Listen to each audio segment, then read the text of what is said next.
one. Look for the first spirit. Marley. Jacob Marley. After the visit from Marley, Scrooge convinced himself that the encounter was, as he thought, the result of some ill-heated gruel. Satisfied, he went off to bed and quickly fell into a deep sleep. But when the clock told 1, Scrooge awoke. He was lying on his bed, fully dressed. Suddenly, the curtains of his bed were drawn aside, and Scrooge found himself face to face with the unearthly visitor who drew them. He was a strange figure, like a child, yet not so much like a child as like an old woman. Its hair, which hung about its neck and down its back, was white as if with age, and yet the face had not a wrinkle in it, and the tenderest bloom was on the skin. The arms were long and muscular, the hands the same, as if it were hold of some uncommon strength. Its dress was the purest white, trimmed with summer flowers. Ebenezer Scrooge! Who's that? Ebenezer Scrooge, I have come for you. You? Are you the spirit, madam, whose coming was foretold me? I am that spirit. Who are... What are you? I am the ghost of Christmas past. Long past? No, your past. But what do you want of me? What brings you here to haunt me? Your welfare, Ebenezer Scrooge. Rise and come with me, through the window and to your past. Oh, no, not out the window. I can't do that. I'll fall. I'm not a spirit. I'm mortal, and I'll fall. Bear but a touch of my hand upon your heart, and you shall be upheld in more than this. Come, follow me.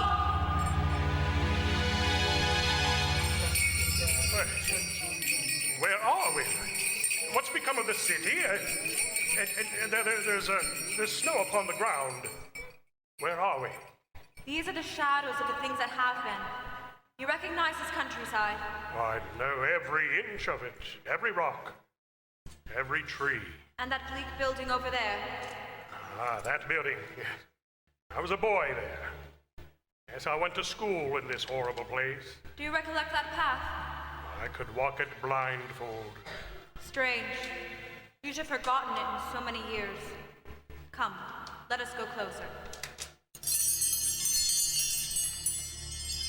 Look through the window into that cold, barren room.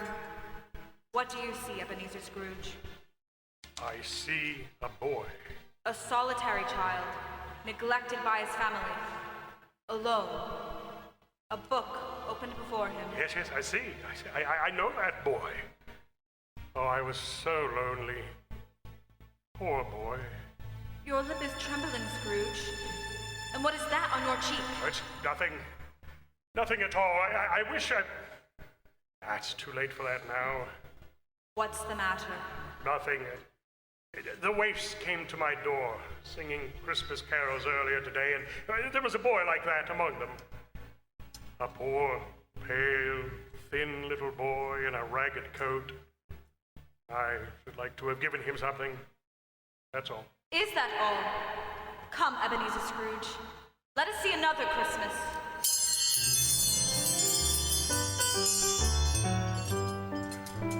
Do you know this place, Ebenezer Scrooge? Know it? Know it? Why, this is the counting house where I was an apprentice. Look, what do you see? All right, pick your partners. It's my old master. Bless his heart, old Fezziwig. My master alive again and hosting one of his Christmas parties. Everyone corkscrew. Thread the needle. Just All right, listen now to back him. to your places. Oh, and there's Dick Wilkins. Poor Dick. Yes. Oh, and look at there's Mrs. Fezziwig herself, looking younger than any of them. And the tables all loaded with roasts and cider, mince pie and beer. Oh, what a jolly time we used to have. That carefree young man with the light heart and the warm smile. Do you recognize him?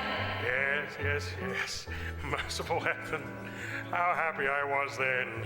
A small matter for old Fezziwig to make those silly folks full of joy. Small matter? Small indeed. Isn't it? He's only spent a few pounds of your mortal money. Is that so much that he deserves praise? It's not that. It's not that, Spirit. Old Fezziwig has the power to make us happy or unhappy, to make our service light or heavy. His power lies in words and looks and in things so tiny that it's impossible to count them all up. The happiness he gives is quite as great as if it cost What is the matter? Nothing at all, Spirit. Something, I think. No, Speak. only it's just that I should like to be able to say a word or two to my clerk, Bob Cratchit, just now. That's all.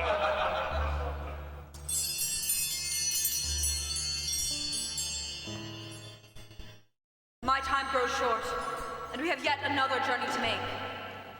Where now? Come.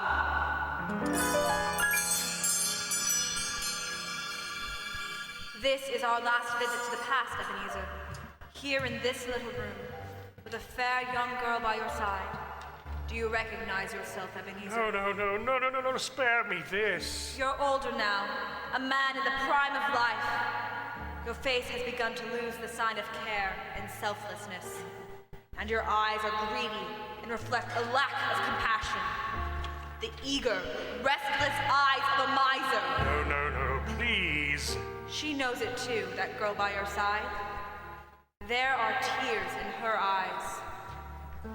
It matters little at all to you. Very little. I know that. Belle, have I changed toward you? When we were engaged, we were poor. Was it better then? Better to be poor? Better, at least, to be happy. You've changed. You were another man then. I was a boy. You blame me because I've grown wiser? Have I ever tried to break our engagement? In words, no, never. In what then? In a changed nature? In an altered spirit? In everything that made my love of any value in your sight? So I release you from your promise. Oh, Belle. Oh, at first it may cause you pain to lose me, a very brief pain, but soon it will be dim, like a half-remembered dream, an unprofitable dream, and you will be glad to be awake from such a dream. May you be happy in the life you have chosen, Ebenezer. Spirit, that's enough. Show me no more. Take me home. These were the shadows of the things that have been. They are what they are. Do not blame me. No more. No more. One shadow more. The relentless ghost pinioned Scrooge in its arms and forced him to observe what happened next. They were in a room, not very large or handsome, but full of comfort. All around them were the voices of children talking and laughing, and before the winter fire sat a beautiful young girl, so much like the one he had just left, that Scrooge believed it was the same.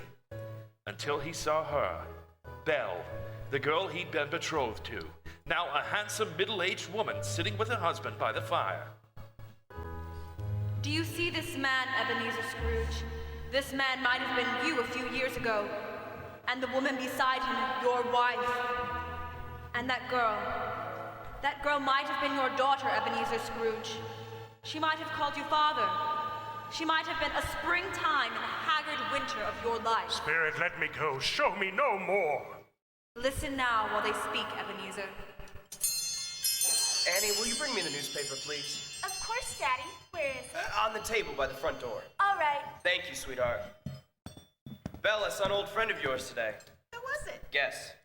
How can I? It was Mr. Scrooge. I passed his office window. It wasn't shuttered. There was a candle inside, so I couldn't help seeing him. His partner Marley lies at the point of death, I hear. And there Scrooge sat, all alone. Quite alone in the world, I do believe. Spirit, I can bear no more. Leave me be. Haunt me no more. Take me back. Take me back. Take me back. In his anguish, Scrooge began to struggle.